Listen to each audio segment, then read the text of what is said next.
Hello बच्चों, party क्या हाल है भाई तुम लोगों का। सुना है पिछला लेक्चर फिर मेरा वेस्पर वाला वेलेंस शेल इलेक्ट्रॉन पे रिपल्जन थ्योरी से आने वाले तमाम के तमाम सवालात का एक आपको सेंट्रल पॉइंट दिया, कॉन्सेप्ट दिया। अभी इस लेक्चर में मैं आपके साथ शेयर करने जा रहा हूं वेलेंस बॉन्ड थ्योरी, जो बेसिकली एटॉमिक ऑर्बिटल हाइब्रिडाइजेशन के साथ है। यानी कि यहां से पेपर में अगर सवाल आना है तो आना है एटॉमिक ऑर्बिटल हाइब्रिडाइजेशन का। आप लोगों की तरफ से इतना ज्यादा प्यार मुझे मिल रहा है और ये प्यार 2008 से मैं रिसीव कर रहा हूं और आज 2026 आ गया, यानी कि 18 ईयर्स 18 सालों से आप लोग जो बेशबहा मोहब्बत और प्यार दे रहे हो उसका शुक्रिया। तो जनाब जी, आपको बताता चला जाऊं, एल पाउलिंग जो है बड़ा फेमस बंदा है जिसने इलेक्ट्रॉन नेगेटिविटी और उसका रूल बनाया था अपने स्केल के ऊपर। उस भाई साहब ने वेलेंस बॉन्ड थ्योरी प्रेजेंट की। याद है वेस्पर का एक ड्रॉबैक था कि मॉलिक्यूल बनता कैसे है, बॉन्ड बनता कैसे है, वो एक्सप्लेन ना कर पाई। तो वेस्पर का ड्रॉबैक दूर किया वीबीटी ने, वेलेंस बॉन्ड थ्योरी, जो बताती है कि एक्सप्लेन ज्योमेट्रीज को भी और बॉन्ड फॉर्मेशन को भी। तो बियॉन्ड वेस्पर थ्योरी है। कोई आपसे ये पूछ ले एमसीक्यू में कि कौन सी थ्योरी किसके बियॉन्ड है, तो याद रख लीजिएगा जो वीबीटी है valence bond theory, that is beyond VSEPR, because इसने आपको ज्योमेट्री भी बताई और ज्योमेट्री के साथ साथ आपको बॉन्ड की फॉर्मेशन भी बताई। क्या कहती है थ्योरी? थ्योरी कहती है कि जब भी केमिकल बॉन्ड्स ने बनना है तो ओवरलैपिंग से बनना है। किसकी overlapping? Half field atomic orbitals की ओवरलैपिंग, यानी कि वो ऑर्बिटल जिसके अंदर एक इलेक्ट्रॉन मौजूद हो। कोई से भी दो एटम्स के हाफ फील्ड एटॉमिक ऑर्बिटल आपस में ओवरलैप करते हैं, एक बात। और उसके बाद जितने हाफ फील्ड एटॉमिक ऑर्बिटल्स होंगे उससे वैलेंसी पता चल जाती है। तो याद रख लीजिएगा, half filled atomic orbital in the valence shell is equal to valency of the atom। like oxygen की कॉन्फ़िगरेशन को देखें तो दो हाफ फील्ड p ऑर्बिटल होते हैं तो ऑक्सीजन डाइवेलेंट है। नाइट्रोजन की कॉन्फ़िगरेशन को देखें तो 3 ऑर्बिटल वैलेंस शेल के अंदर जो है वो हाफ फील्ड है तो उसकी वैलेंसी 3 है। तो ये बात याद रख लीजिएगा, जितने हाफ फील्ड एटॉमिक ऑर्बिटल्स होते हैं उतनी वैलेंसी होती है।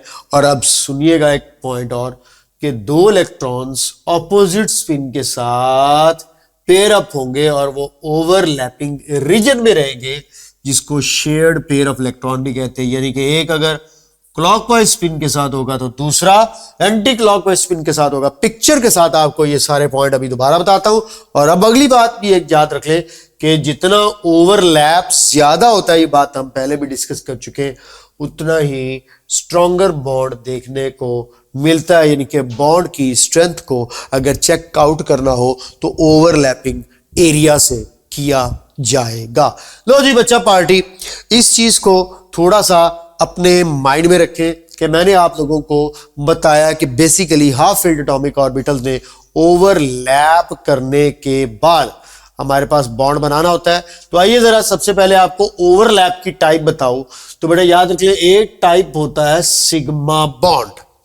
अब वीबीटी में जो सिग्मा बॉन्ड होता है उसको एक्सप्लेन करने जा रहे हैं कि sigma bond head to head overlap से भी बनता है। इसको एक्सियल ओवरलैप भी कहते हैं, इसको लीनियर ओवरलैप भी कहते हैं।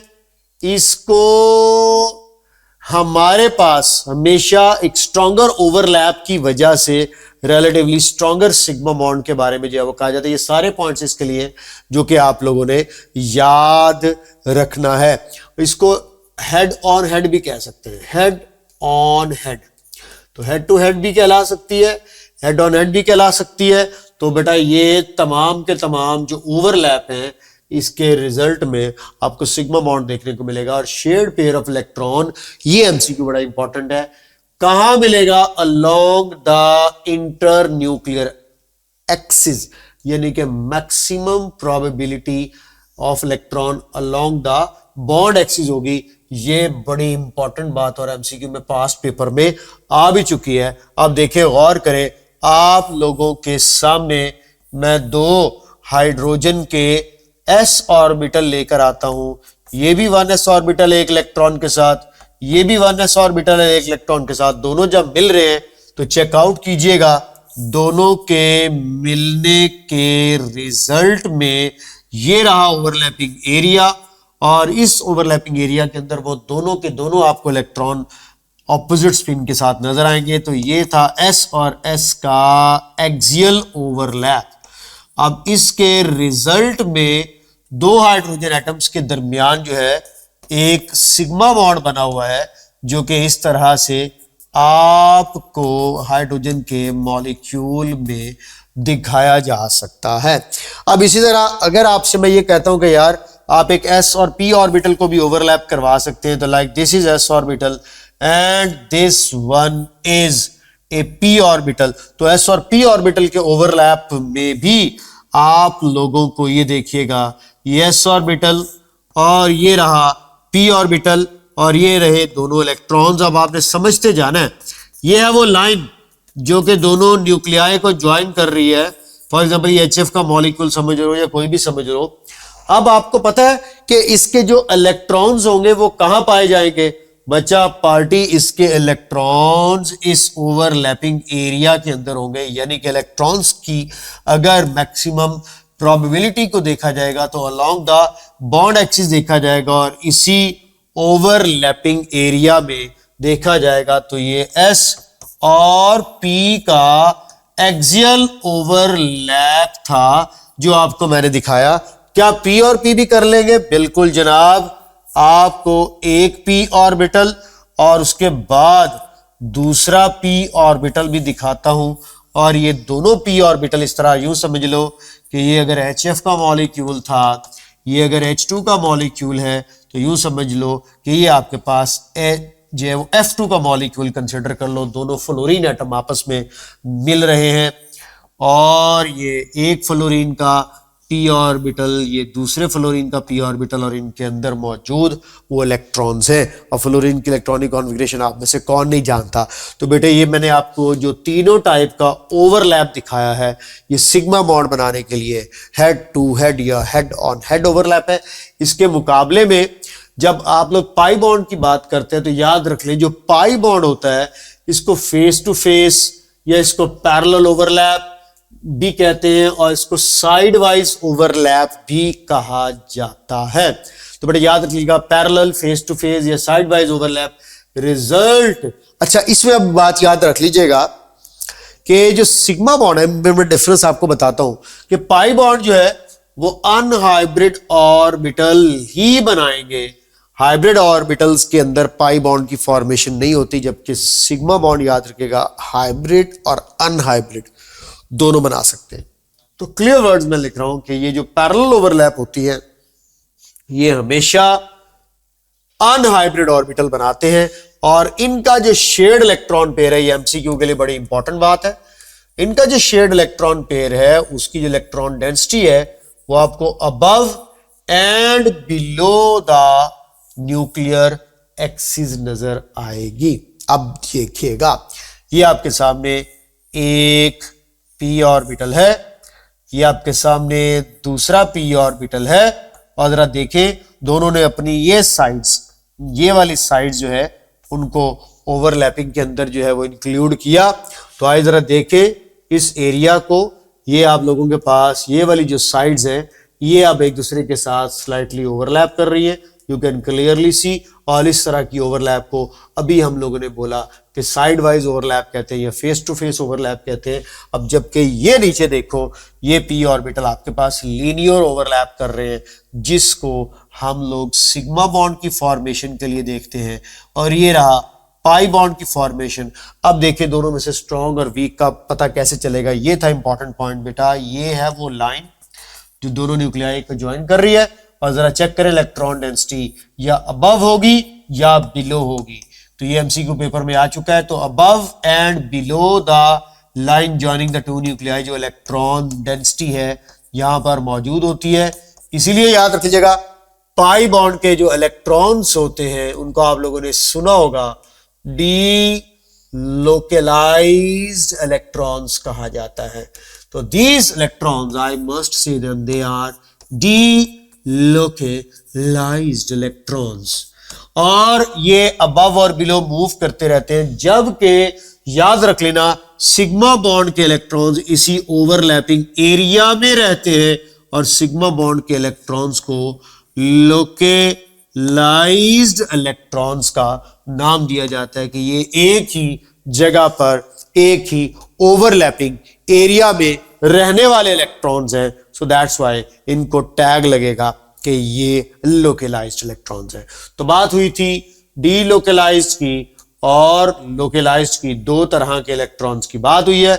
इस बात को थोड़ा सा आप लोगों के सामने बताते हुए मैं थोड़ा सा आगे चलूं तो ये आ गया वो डिफरेंस जो आपको पेपर के हवाले से पूछा जा सकता है, यानी कि सिग्मा बॉन्ड और पाई बॉन्ड का कंपैरिजन है, टाइप ऑफ ओवरलैप है, ऑर्बिटल टाइप है, location of the electron pair है, बॉन्ड की स्ट्रेंथ है, फ्री रोटेशन है और ऑर्डर इन द मल्टीप्लिसिटी। तो देखिए हेड और head, axial, side to side, parallel, hybrid और अनहाइब्रिड दोनों, only unhybrid, along internuclear axis, above and below the axis, stronger, weaker, allowed है फ्री रोटेशन और यहां पर अलाउड नहीं है क्योंकि पैरेलल ओवरलैप में पूरा मॉलिक्यूल घूमता है, लीनियर ओवरलैप में आपके पास रोटेशन हो सकती है। फर्स्ट बॉन्ड हमेशा सिग्मा है और सेकंड और थर्ड बॉन्ड जो है वो पाई है।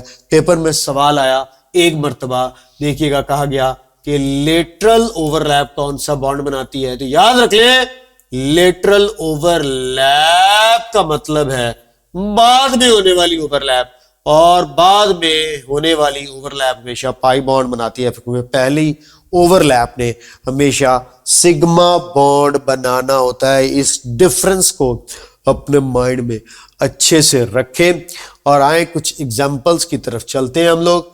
अब एग्जाम्पल्स क्या हैं? हाइड्रोजन के हवाले से मैंने एक्सप्लेन कर दिया, इसको दोबारा बताने की जरूरत नहीं है। इसके बाद नेक्स्ट देखें, आपको F2 मॉलिक्यूल भी मैंने एक्सप्लेन कर दिया, HF मॉलिक्यूल भी एक्सप्लेन कर दिया, स्टार्ट में बता दिया। ये रही कॉन्फ़िगरेशन आप लोगों के सामने, ये देखिएगा, ये है इस वक्त 2pz जो फ्लोरीन का हाफ फिल्ड ऑर्बिटल 2pz, ये ओवरलैप करेगा एक्सियली और एक्सियल ओवरलैप करने के रिजल्ट में ये बनाएगा सिग्मा बॉन्ड। तो आप यहां पर क्लियरली इस वक्त देख सकते हैं कि F2 मॉलिक्यूल बना हुआ है। इसी तरह यहां पर आपको हाइड्रोजन की इलेक्ट्रॉनिक कॉन्फ़िगरेशन नजर आएगी और यहां पर आपको फ्लोरीन के जो है वो हाफ फिल्ड 2pz ऑर्बिटल की ओवरलैपिंग नजर आएगी। ये सारी चीज ऑलरेडी आपके साथ मैं एक्सप्लेन कर चुका हूं। ये थे सिग्मा बॉन्ड की फॉर्मेशन। आओ जरा अब आप लोगों को थोड़ा सा पाई बॉन्ड की फॉर्मेशन भी बता दूं। जिस तरह O2 मॉलिक्यूल के अंदर हमारे पास एक सिग्मा बॉन्ड और एक पाई बॉन्ड बनता है। आओ जरा ऑक्सीजन की कॉन्फ़िगरेशन तो देखो। ऑक्सीजन में टोटल 8 इलेक्ट्रॉन्स है, 2px में 2 इलेक्ट्रॉन होंगे, जबकि 2py और 2pz जो है उसमें एक एक इलेक्ट्रॉन यानी कि हाफ फिल्ड ऑर्बिटल होंगे। अब 2 हाफ फिल्ड ऑर्बिटल तो कितनी वैलेंसी होगी? 2 बॉन्ड बनेंगे ऑक्सीजन में। तो बेटा 2pz और 2pz की ओवरलैप से सिग्मा बॉन्ड बनेगा और 2py और 2py की ओवरलैप से पाई बॉन्ड बनेगा। आप इसको वाइस वर्सा भी कर सकते हो। पहले आप ये 2py के साथ कर सकते हो, ये 2pz के साथ कर सकते हो, डजंट मैटर, कोई भी ऑर्बिटल हो सकता है यहाँ पे आप लोगों के सामने। अब देखिएगा, ये आपके पास एक ऑक्सीजन एटम है, या आपके पास दूसरा ऑक्सीजन एटम है। अब इसके पास 2 ऑर्बिटल थे, 2py और 2pz। तो फॉर एग्जांपल देखें, ये मैं आपके पास 2py बना देता हूं, ये 2py है,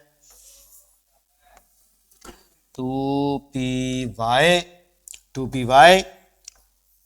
चलिए इसको मैं अब यहां पे 2py कर रहा हूं, इसको 2pz कर रहा हूं ताकि इस डायग्राम के अकॉर्डिंगली आपको एक्सप्लेन कर सकूं। ये देखिए 2py की 2py के साथ हेड ऑन हेड ओवरलैप हुई और उसकी रिजल्ट में पहला बॉन्ड बना सिग्मा।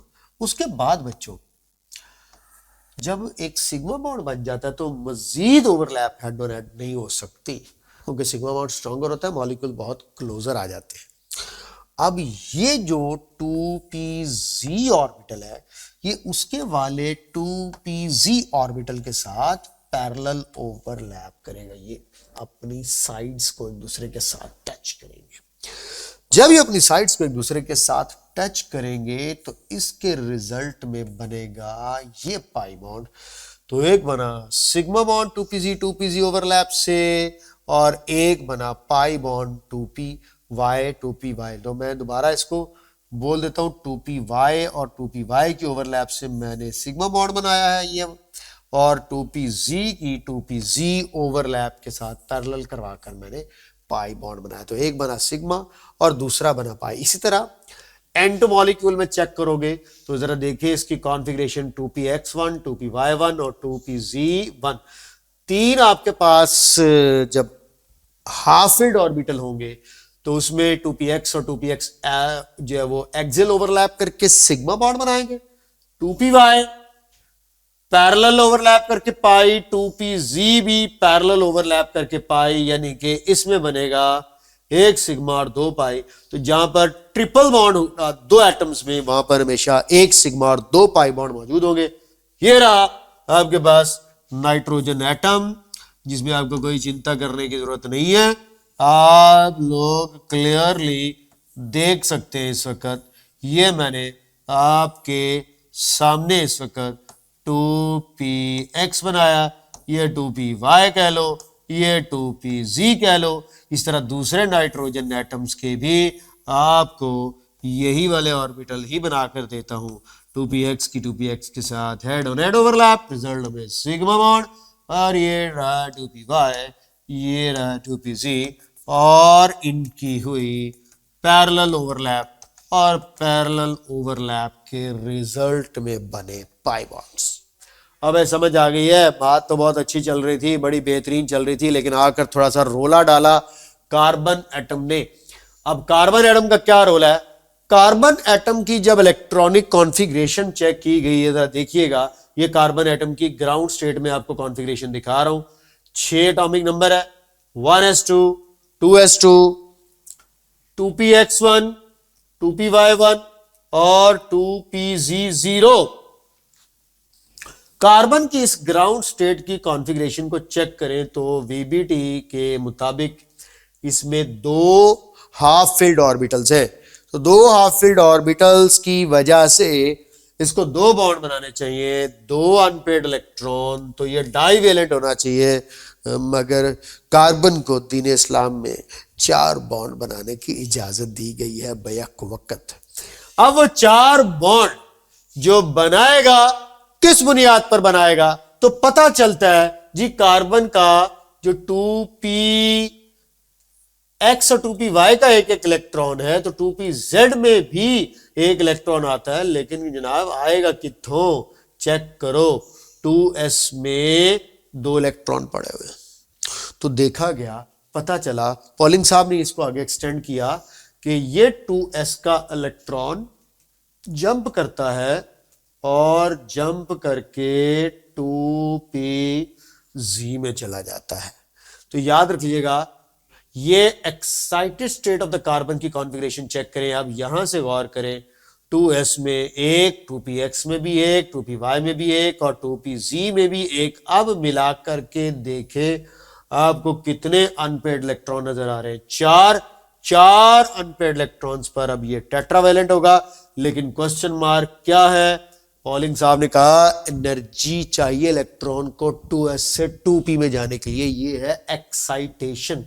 तो जनाब जी, जब एक्साइटेशन की गल होएगी तो ये देते पैसा लगेगा, एनर्जी लगेगी। तो जनाब वो एनर्जी ते पैसा कित्थों आएगा? उथों पता चला सी हाइब्रिडाइजेशन ने देना। क्या हाइब्रिडाइजेशन? याद रख ले कि एक्सोथर्मिक प्रोसेस है। क्या याद करोगे? काम की बात बताऊंगा। तो एटॉमिक ऑर्बिटल हाइब्रिडाइजेशन मिक्सअप होने का नाम है ऑर्बिटल्स का। तो एक एक्सोथर्मिक प्रोसेस है और तकरीबन 900 किलो जूल एनर्जी रिलीज करता है।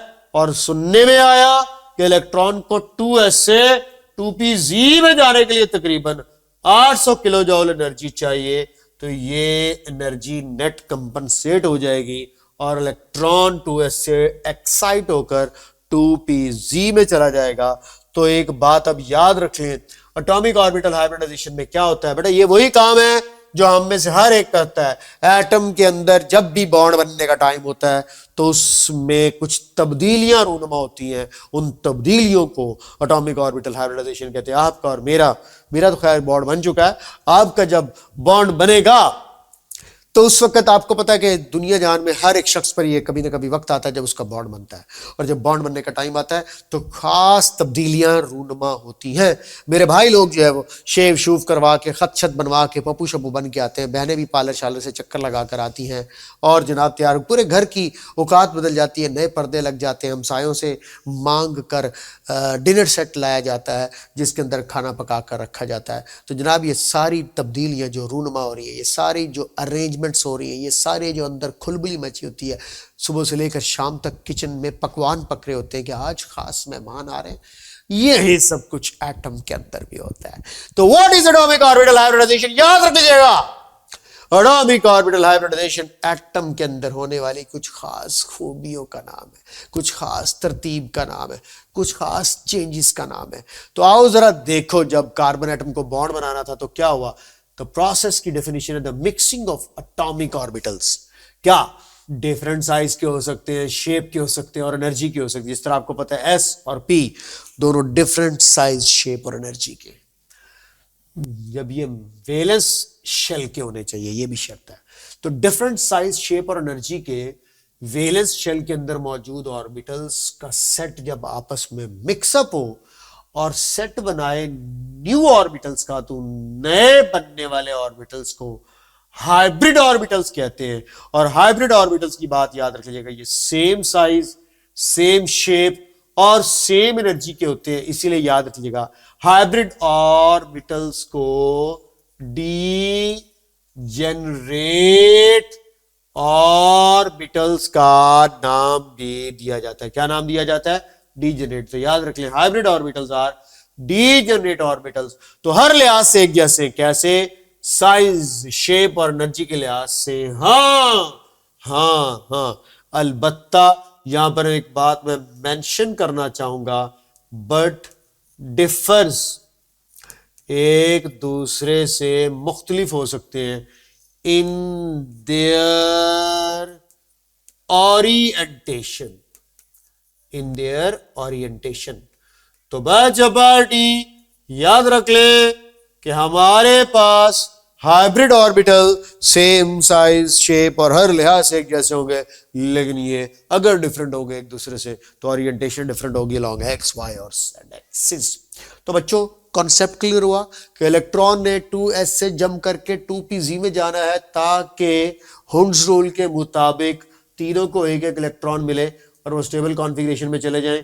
और बेटे इन 1s और 3p ने मिल करके 4 नए ऑर्बिटल्स बनाने हैं जिनको हम नाम देंगे sp3।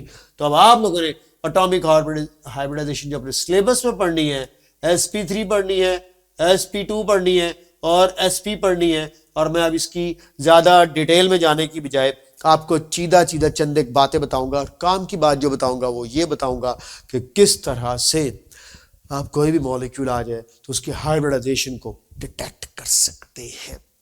ओके, हाइब्रिड टर्म का पता है क्या होता है? हाइब्रिड का चलो ये भी बता दूं। हाइब्रिड होते हैं similar to parents. Similar to parents, आप सब लोग अपने अपने पेरेंट्स के हाइब्रिड हो, पता है ना आप लोगों को। अम्मी और अब्बू के साथ कोई ना कोई आपकी खसलत जरूर मिलती है, नहीं मिल रही तो परेशान मत होइएगा।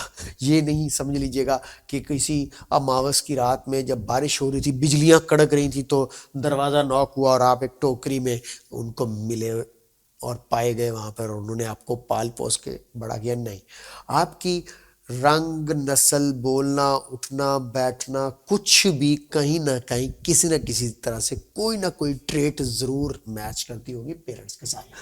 तो मेरा बड़ा फेवरेट टॉपिक है, इसमें मैं बोलना शुरू कर दूं तो मैं मजे लेता और मजे करवाता भी हूं। खैर, सिमिलर टू पेरेंट्स बट देखिएगा identical to none. Identical to none इसका मतलब यह है कि पेरेंट्स से मिलते जुलते होंगे लेकिन उनके बिल्कुल जैसे नहीं होंगे।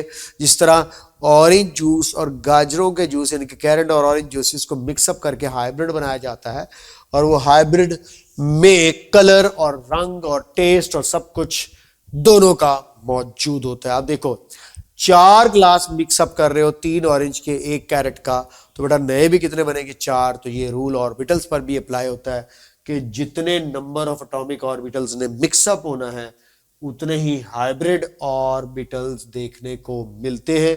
इस बात को अगर तुम लोग समझ गए हो तो आओ जरा तीनों टाइप की हाइब्रिडाइजेशन आपके साथ शेयर करता हूं।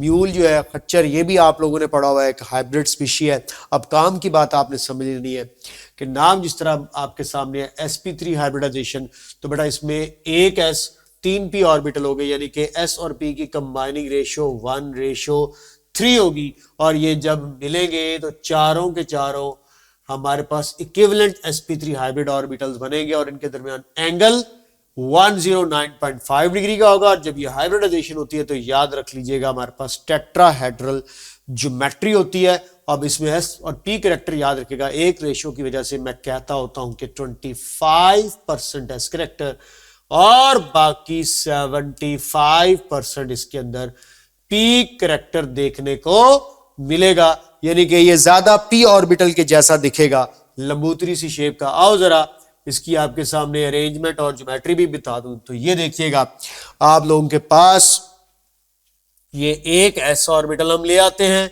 और इस तरह के 3 p ऑर्बिटल्स आप लोगों की आंखों के सामने आ गया। अब ये 3 p ऑर्बिटल हैं और इसके अंदर एक जो है वो s ऑर्बिटल है। अब ये देखें आपके पास 4 नए जो ऑर्बिटल बनेंगे, ये कुछ याद रख ले s के जैसे होंगे और कुछ ये p के जैसे होंगे। लेकिन अब देखें, गौर करें, एक बड़ा लोब और एक साथ में छोटा सा लोब, तो ये ज्यादा किसके जैसे दिख रहे हैं? जी बिल्कुल, ये ज्यादा p के जैसे दिख रहे हैं क्योंकि इनमें p कैरेक्टर रिलेटिवली ज्यादा है। और बच्चों ये अब चारों के चारों आपके सामने sp3 हाइब्रिड ऑर्बिटल्स मैंने दिखा दिए। पेन मिसिंग क्यों कर रहा है? पेन को मिसिंग नहीं करनी चाहिए। चले अब ये एंगल देख लें आप जरा। ये जो टेट्राहेड्रल अरेंजमेंट है इसके अंदर एंगल अभी आपको बताया कि 109.5 डिग्री का होगा। मिक्सिंग रेशियो भी दिखा दी। अब आपने एग्जांपल याद रख लेनी है। तमाम की तमाम अल्केन्स में sp3 हाइब्रिडाइजेशन है। इसके अलावा अमोनिया, वाटर, NF3, H2S और आयंस में अमोनियम आयन और हाइड्रोनियम आयन, ये सब के सब sp3 हाइब्रिडाइजेशन की एग्जांपल्स है जिनमें एक s के साथ 3p मिक्सअप हुए। और ये ऑर्बिटल्स की टेट्राहेड्रल अरेंजमेंट भी आपको दिखा दी, एग्जांपल्स भी बता दी। अब आगे चलें। आगे अगर मैं बढ़ूं तो बेटा sp3 हाइब्रिडाइजेशन के अंदर आपको अगर एनालिसिस करना पड़े तो आप कोई भी एग्जांपल उसकी देख सकते हैं। लाइक आप मीथेन की एग्जांपल उठा लें, इथेन की एग्जांपल उठा लें, ये कोई भी उठा लें, तो आप लोगों को अगर यहां पर इथेन के हाइब्रिडाइजेशन sp3 समझनी है तो आप वो भी बड़ी आसानी के साथ जो है वो समझ सकते हैं, अंडरस्टैंड कर सकते हैं। लो जी, इथेन में आपको कितने कार्बन नजर आ रहे हैं? 2 कार्बन नजर आ रहे हैं। तो बेटा इथेन का फॉर्मूला क्या है? C2H6। पेपर में क्या सवाल आ सकता है? कितने इसके अंदर सिग्मा बॉन्ड्स हैं, कितने पाई बॉन्ड्स हैं? तो बेटा ये हाइब्रिडाइजेशन sp3 में आपको पता है कि कोई अनहाइब्रिड ऑर्बिटल नहीं होता, इसलिए सारे का सारा हमारे पास जो है वो सिग्मा बॉन्ड्स ही बनेंगे और इसमें फ्री रोटेशन भी होगी और ये एंगल्स भी मौजूद है। आप लोगों को कोई परेशानी वाली बात नहीं है। एक्साइटेड स्टेट के अंदर यहां पर मैं 3p और एक s को कंबाइन कर रहा हूं। तो आओ जरा तुम्हें दोनों इथेन मॉलिक्यूल्स के sp3 हाइब्रिड ऑर्बिटल्स को बना करके दिखाऊं टेट्राहेड्रल ज्योमेट्री में। तो ये देखो, क्या याद करोगे कि सखी से पाला पड़ा था? अगर ये पेन ने मुझे इसी तरह तंग करना शुरू कर दिया तो फिर बेटा हो सकते हैं कि मुझे गुस्सा आ जाए। नहीं आने का, मुझे गुस्सा नहीं आने का, गुस्सा नहीं आने का, गुस्सा नहीं करने का। शुएब, पेन को लगता पता चल गया है कि गुरुजी को गुस्सा आ रहा है। गुरुजी को गुस्सा आ गया तो भाई तेरा क्या बनेगा कालिया। लो जी बच्चा पार्टी, ये आपके पास सारे के सारे sp3 हाइब्रिड ऑर्बिटल मैंने बना दिए जो तुम अपनी आंखों के सामने इस वक्त देख सकते हो। अब आप मुझे बताओ, कार्बन और कार्बन के दरमियान MCQ आया कि जो सिग्मा बॉन्ड बना हुआ है कौन सी ओवरलैप से बना होगा? हेड ऑन हेड ओवरलैप से बना होगा। और इस हेड ऑन हेड ओवरलैप के रिजल्ट में सिग्मा बॉन्ड बना हुआ, तो कार्बन और कार्बन के दरमियान ये जो एक बॉन्ड है ये सिग्मा बॉन्ड है। अब बाकी 6 हाइड्रोजन है तो बेटा जी हाइड्रोजन अपने s ऑर्बिटल के साथ आएंगे। तो एमसीक्यू पूछे कि हाइड्रोजन और कार्बन का जो बॉन्ड है वो कौन सी ओवरलैप से बना हुआ है, वो उसके 1s और sp3 ओवरलैप से बना हुआ। तो s और sp3 ओवरलैप से फर्दर मोर ये सिग्मा बॉन्ड देखने को मिल रहे हैं। तो इस तरह से इथेन के मॉलिक्यूल के अंदर आप लोगों को 7 सिग्मा बॉन्ड देखने को मिलेंगे। तो इथेन का मॉलिक्यूल इस वक्त आपकी आंखों के सामने मौजूद है, 7 के 7 सिग्मा बॉन्ड। एमसीक्यू का आएगा कि कार्बन और कार्बन सिग्मा बॉन्ड कैसे बना, एमसीक्यू का आएगा कार्बन और हाइड्रोजन सिग्मा बॉन्ड कैसे बना, ये sp3 ओवरलैप से बना और ये sp3s ओवरलैप से बना। लो जी, ये मॉलिक्यूल अगर आपको समझ आ गया है तो आओ जरा sp2 हाइब्रिडाइजेशन की तरफ चलूं। अब मेरे ख्याल में मैं बड़ी स्पीडों से जा सकता हूं क्योंकि तुम्हें बेसिक थीम पता चल गया। अब यहाँ पे एक s और 2 p ऑर्बिटल्स नहीं होना है तो कंबाइनिंग रेशियो 1:2 की बेस पर मुझे कह लेने देना कि ये 33% s कैरेक्टर के साथ होगा और इसमें 66% जो है वो p कैरेक्टर जो है वो मौजूद होगा। अब 2 और 1 3 मिल रहे हैं, नए भी 3 ही बनेंगे। sp2 हाइब्रिडाइजेशन ज्योमेट्री चेक कर लीजिएगा, ट्राइगोनल प्लेनर होगी और बॉन्ड एंगल यहां पर 120 डिग्री का होगा। अब देख ले अपनी आंखों के सामने कि ये रहा एक s और उसके साथ ये रहा 2 अदद p ऑर्बिटल्स। तो इन p ऑर्बिटल्स 2 अदद ने मिल करके 3 अदद sp2 हाइब्रिड ऑर्बिटल्स बनाने हैं। अब इनकी तरतीब देख लेना कि किस तरह से होनी है। 3 में आपको ये रहा सेंट्रल एटम और ये रहा इस वक्त आपकी आंखों के सामने sp2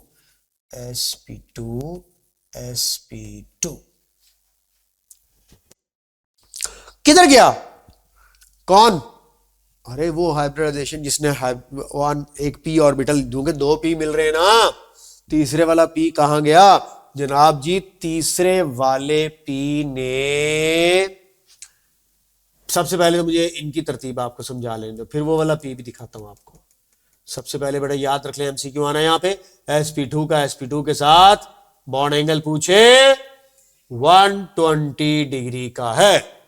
sp2 का sp2 के साथ 120 डिग्री का एंगल है, लेकिन वो जो एक अनहाइब्रिड ऑर्बिटल था, आओ जरा दिखाता हूं वो भी। ये देखो ये चलाको मासा पड़ा हुआ है। अबे इसी ने तो पैरेलल ओवरलैप करके पाई बॉन्ड बनाना था मेरे प्यारे बच्चों। तो याद रख लें ये 2pz ऑर्बिटल जो कि अनहाइब्रिड रह गया। अब पेपर में सवाल आए कि हाइब्रिड का अनहाइब्रिड के साथ क्या एंगल है, हाइब्रिड का अनहाइब्रिड के साथ क्या एंगल है, तो 90 डिग्री लगेगा।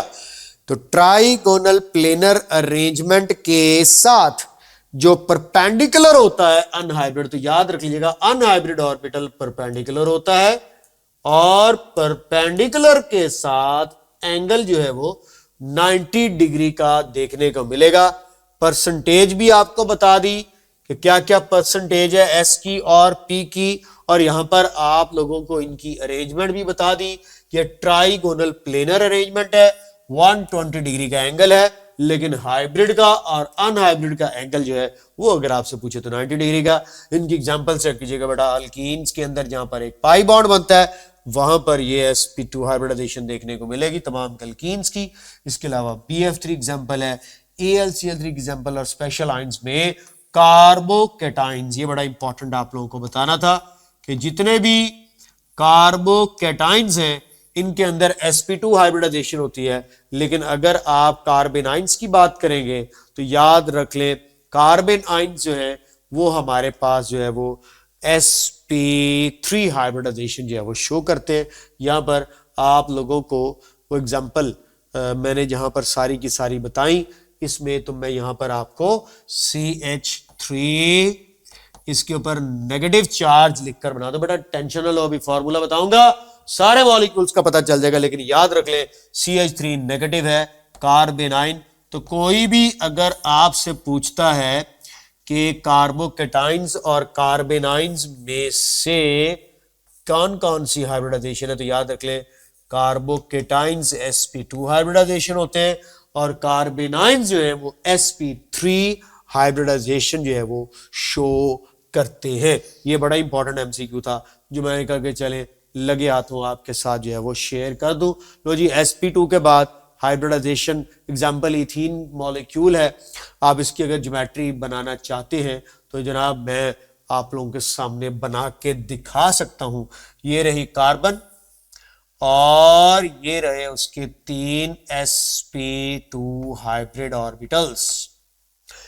और अब मैं कार्बन और कार्बन के दरमियान सिग्मा बॉन्ड बना रहा हूं और आपको पता है कि कार्बन और कार्बन के दरमियान ये जो सिग्मा बॉन्ड बनेगा ये sp2 और sp2 ओवरलैप से बनेगा। मेरे प्यारे पेन, तुम क्यों लैग कर रहे हो, क्यों पंगे ले रहे हो मेरे साथ, लेक्चर क्यों खराब कर रहे हो मेरा, शर्म आनी चाहिए तुम्हें। sp2 ओवरलैप से बन गया सिग्मा बॉन्ड। अब आप लोग मुझे बताइएगा ये जो बाकी दो हमारे पास ऑर्बिटल ये क्या बनाएंगे। तो बेटा एक 2pz ने अनहाइब्रिड होना वो अभी मैं बताता हूं, लेकिन अभी देखें आपके पास कार्बन और कार्बन डबल बॉन्ड बनना है। बाकी दो हाइड्रोजन एटम्स हैं कार्बन के साथ, तो वो किधर हैं। लो जी आओ जरा देखो, उन दोनों हाइड्रोजन के s ऑर्बिटल ने आना है और ये देखो हाइड्रोजन आई अपने s ऑर्बिटल के साथ, तो sp2 और s ओवरलैप के रिजल्ट में ये भी सिग्मा बॉन्ड बन गए। 2 सिग्मा उधर बने, 2 ही सिग्मा इधर बन गए। अब आप लोग खुद फैसला करके बता दो मुझे कि क्या ऐसी चीज है जो यहां पे आपको समझ नहीं आ रही। मेरे ख्याल में तो आप बड़े अच्छे तरीके से सारी की सारी सिचुएशन समझ रहे होगे। तो इस वक्त आप लोगों के पास 1 2 3 4 और 5 सिग्मा बॉन्ड बन गए। तो याद रख ले ये सिग्मा बॉन्ड 2 तरह के हैं, या तो sp2 की sp2 ओवरलैप से बने हैं या sp2 और s ओवरलैप से बने हैं। अब मेरा सब्ज रंग किधर गया, आओ ना जरा अनहाइब्रिड ऑर्बिटल, आओ ना, आते क्यों नहीं हो। आ गया सर, ये देखिए आपके सामने रहा 2pz ऑर्बिटल। इस 2pz ऑर्बिटल ने अब पैरेलल ओवरलैप करनी है और पैरेलल ओवरलैप के रिजल्ट में पाई बॉन्ड बनाना है। तो इथीन मॉलिक्यूल में आपको इस तरह से टोटल 5 सिग्मा बॉन्ड नजर आ रहे हैं और एक पाई बॉन्ड नजर आ रहा है। कैसे बनता है सिग्मा, कैसे बनता है पाई, ये आपको मैंने एक्सप्लेन कर दिया। और रही बात इनके अंदर बॉन्ड एंगल की, तो वो बात हम पहले ही डिस्कस कर चुके हैं कि ये एंगल है 120 डिग्री के। लो जी ओए को गल समझ आई जे जी, आ गई अगे sp2। समझो बेटा बेंजीन के अंदर भी आप लोगों को पता ही होगा यार कि बेंजीन का स्ट्रक्चर भी अब मैं लंबा चौड़ा यहां पर नहीं बना रहा, बेंजीन वाले चैप्टर में आपको समझा दूंगा कि 6 कार्बन एटम्स होते हैं और इस तरह से sp2 हाइब्रिडाइजेशन शो करते हैं और उसके रिजल्ट में आपको हाइब्रिडाइजेशन sp2 देखने को मिलती है। ये 6 के 6 कार्बन अपने sp2 ऑर्बिटल्स को ओवरलैप कर रहे हैं और इसके साथ यहां पर 6 हाइड्रोजन होंगे जो अपने s ऑर्बिटल को ला करके सिग्मा बॉन्ड बनाएंगे। तो मैं बता रहा हूं कि स्ट्रक्चर ऑफ द बेंजीन वाले यूनिट में बड़ी डिटेल के साथ आपके साथ शेयर करने का मौका मिलेगा। sp हाइब्रिडाइजेशन देखो और उसके बाद एट द एंड वो जादुई फॉर्मूला तुम्हारे हैंड ओवर करूंगा जिससे आप किसी भी मॉलिक्यूल की हाइब्रिडाइजेशन पता चला लेंगे। s और p की कंबाइनिंग रेशियो 1:1 यानी कि 50% s कैरेक्टर और 50% p कैरेक्टर। अब 2 मिल रहे हैं तो नए भी 2 बनेंगे, दोनों sp हाइब्रिडल कहलाएंगे और लीनियर ज्योमेट्री के साथ होंगे और एंगल 180 डिग्री का होगा और इसके अंदर आप लोगों को अब साफ ज़ाहिर है इथाइन की एग्जांपल नजर आ जाएगी और इथाइन की एग्जांपल में आपको समझ आ जानी चाहिए कि इस तरह से कार्बन और कार्बन का ट्रिपल बॉन्ड मौजूद होगा और 2 हाइड्रोजन एटम्स मौजूद होंगे। मेरा नहीं ख्याल कि आप में से शायद ही कोई ये बात समझ ना पाए। आप कहेंगे सर वो जो शेप है वो तो समझा दें। जी बिल्कुल, क्यों नहीं।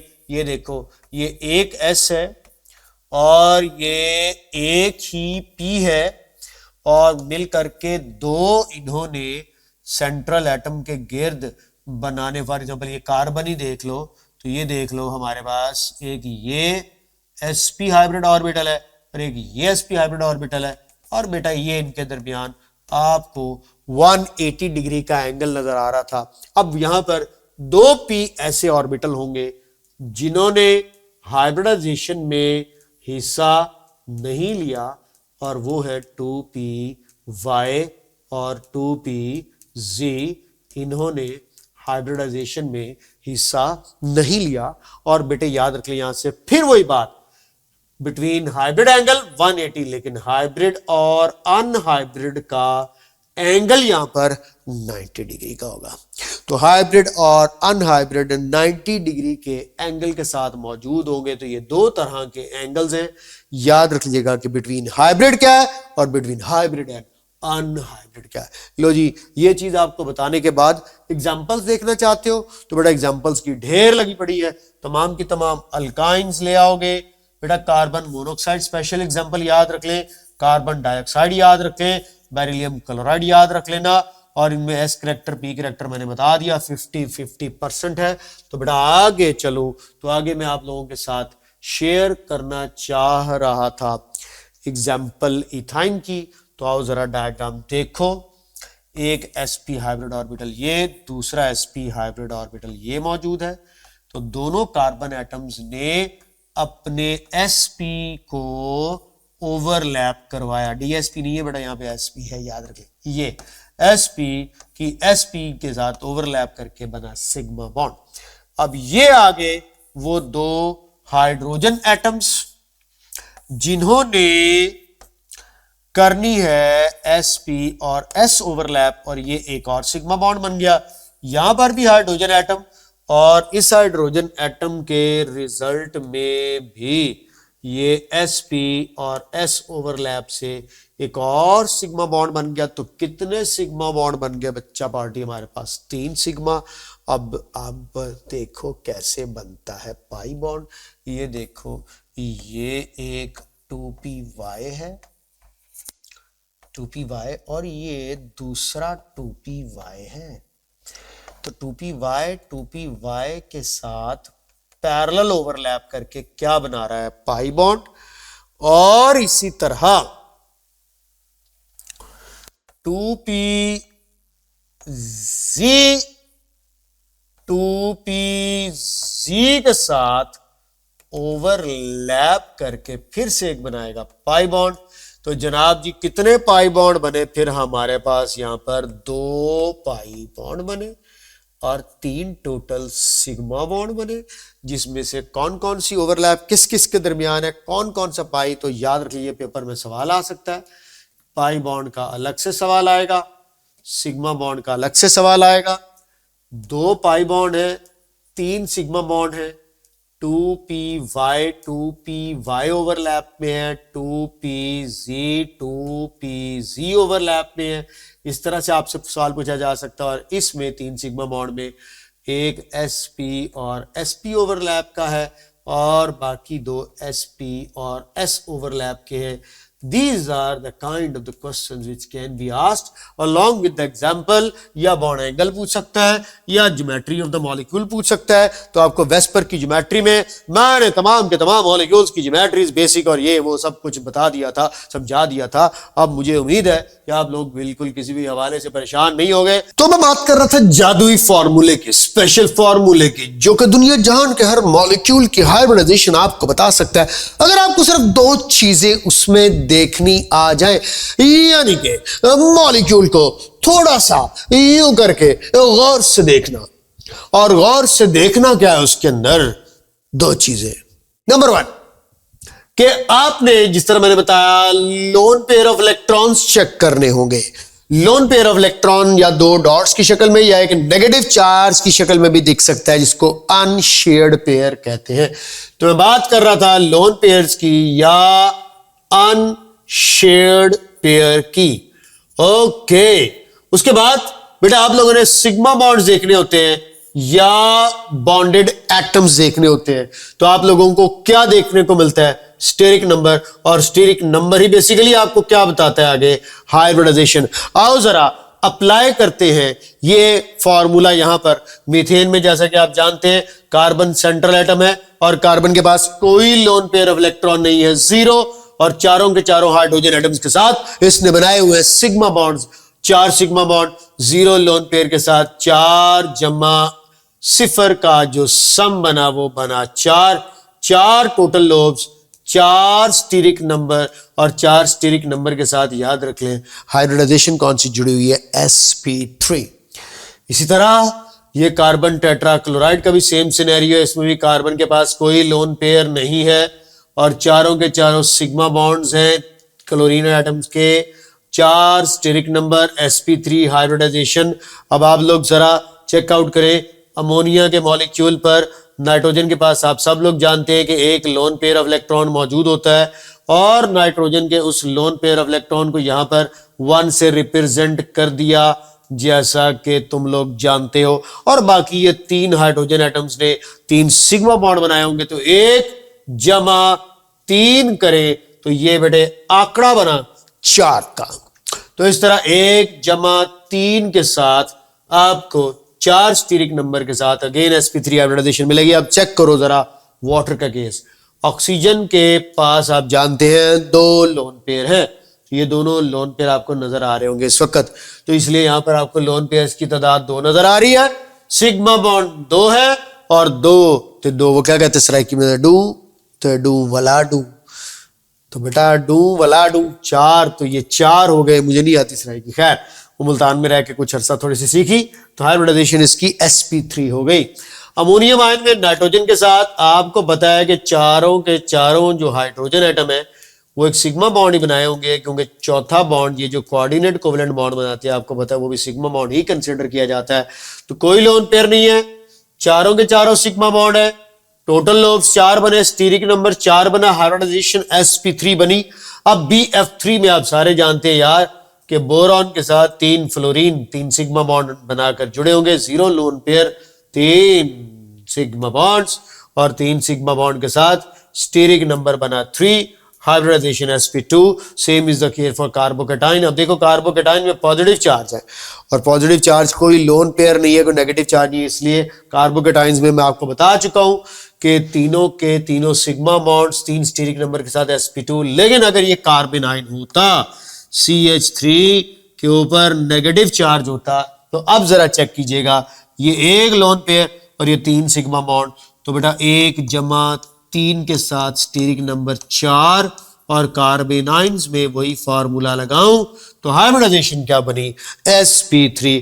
इस तरह बेरिलियम को देखें तो बेरिलियम ने 2 क्लोरीन के साथ 2 सिग्मा बॉन्ड बनाए हुए और बेरिलियम ग्रुप 2 का मेंबर है और उसके ऊपर कोई लोन पेयर ऑफ इलेक्ट्रॉन नहीं है, तो 0 इलेक्ट्रॉन पेयर लोन और हमारे पास सिग्मा बॉन्ड 2, और जब sigma bond 2 steric number 2 hybridisation sp। तो ये बात आपके लिए अब कोई नई अनोखी या निराली नहीं रहेगी। बाकी ये देखें आपके पास लोब्स अगर 4 हैं, 1 2 3 और ये 4, तो अगर आपके पास 4 लोब्स हैं तो sp3 हाइब्रिडाइजेशन, ये सिनेरियो एग्जांपल्स। अगर आपके पास इस तरह से 3 लोब हैं, लोब समझ लो हाइब्रिड ऑर्बिटल्स की तादाद को कहा जा रहा है, तो sp2 हाइब्रिडाइजेशन। और अगर आपके पास यहां पर 2 लोब्स हैं तो फिर हाइब्रिडाइजेशन जो है वो sp और 180 डिग्री का एंगल। ज्योमेट्रीज भी आपको पता है क्या क्या है, कैसे कैसे, किस किस तरह से। और ये आपके सामने एक समरी आ गई कि मल्टीपल बॉन्डिंग काउंट करनी हो तो उसमें क्या देखना है, ऑर्बिटल्स मिक्सअप करने हो तो क्या देखना है, यानी कि जो कुछ अब तक मैंने एक्सप्लेन किया, 2 sigma bond, 2 pi bond, 0 pi bond, जो कुछ था सिनेरियो, ये वो मास्टर टेबल समरी आपके सामने, जिसमें आपसे पेपर में अगर सवाल आए तो आप अब यूं करके सवाल को ठीक कीजिएगा। खबरदार अगर कोई सवाल इससे रिलेटेड गलत हुआ। मॉलिक्यूल की geometries, dipole moment, bond angle, orbital geometry, molecular shape और bond angle, bonded atoms type, basically किस टाइप का AB2 है, AB3 है, कौन कौन से टाइप का, और कौन से मॉलिक्यूल में कौन सी हाइब्रिडाइजेशन है, ये सारा कुछ उम्मीद है आपको समझ आया होगा। अब ये लेक्चर केमिकल बॉन्डिंग का, मुकद्दस रिश्तों का खत्म होता है। अगला जो आप लोगों के साथ मैं यूनिट रिकॉर्ड करूंगा वो होगा thermochemistry, chemical energetics. See you in my next video lecture. Bye.